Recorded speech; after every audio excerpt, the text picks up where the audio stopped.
Mr. Griffith for 5 minutes. Well, Mr. Chairman, I'm going to take a little bit of time for a point of personal privilege, just as you did. I have served with you now for 10 years on the Energy and Commerce Committee.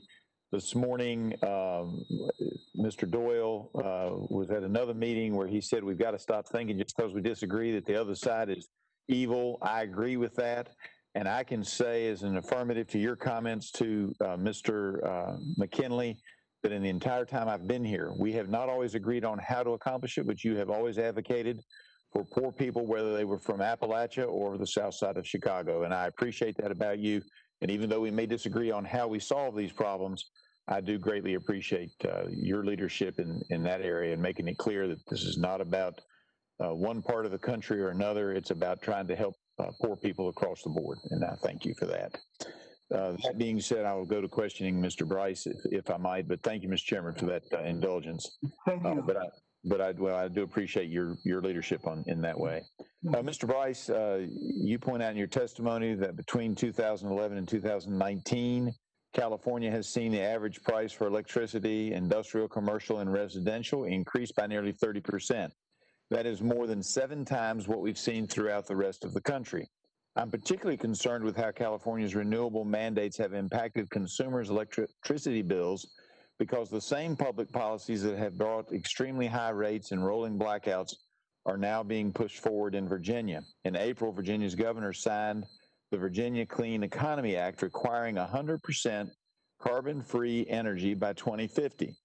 Now, it's estimated by the largest provider in Virginia, the Dominion Energy, that will cause an increase, and they put this in their report to the State Corporation Commission of Virginia, that will cause that mandate to build solar and wind generation capacity will increase rates for the average Virginia household roughly 45%, or $42.40 to $55 per month, or $660 a year.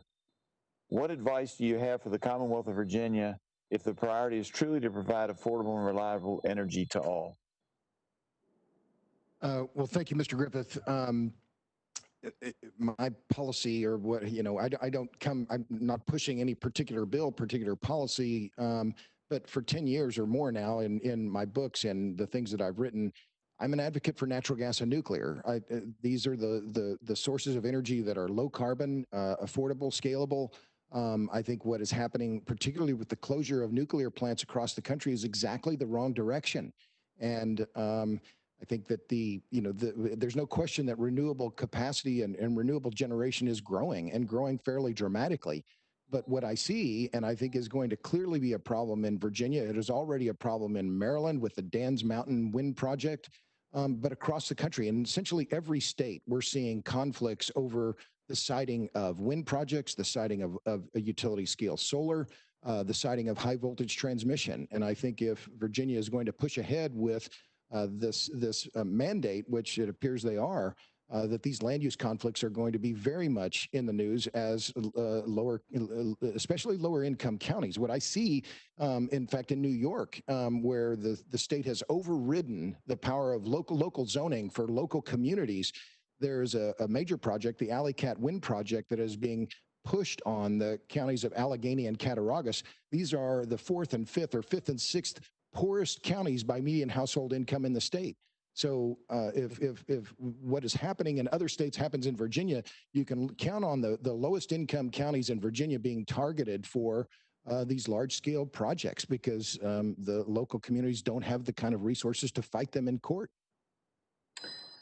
Well, and representing a congressional district that ranks 422nd on median household income out of the 435 in Congress, that's of some concern, although we would welcome the jobs in many types of energy production.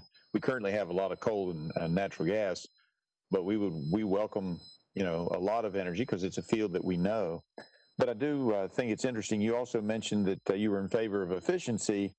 And I was curious about the California electric car situation, because as I've interpreted that or listened to that, they're only going to ban the sale of new cars, new gas-powered cars. And so I know exactly what happens in communities that don't have money. and that is they'll continue to drive those gas-powered cars. They'll figure out a way to keep them on the road, fix them up when they might otherwise trade them in. Doesn't that create for less efficiency instead of more efficiency? Well, I certainly see your point, and I think you can clearly argue that. I think what is clear is that the automotive fleet is getting more efficient. That's a very positive thing. But still, electric vehicle sales still count for a very small fraction of overall vehicle sales, and numerous studies have found that it's the very wealthy households are the ones that are buying these vehicles, not working class, and so not working class households. So I think there's definitely, as Dr. Reams has pointed out over and over, there are issues of equity here. And Assemblyman Jim Cooper wrote an open letter to the big environmental groups in California about this very issue of equity when it comes to subsidies and mandates around electric vehicles. Transportation is essential.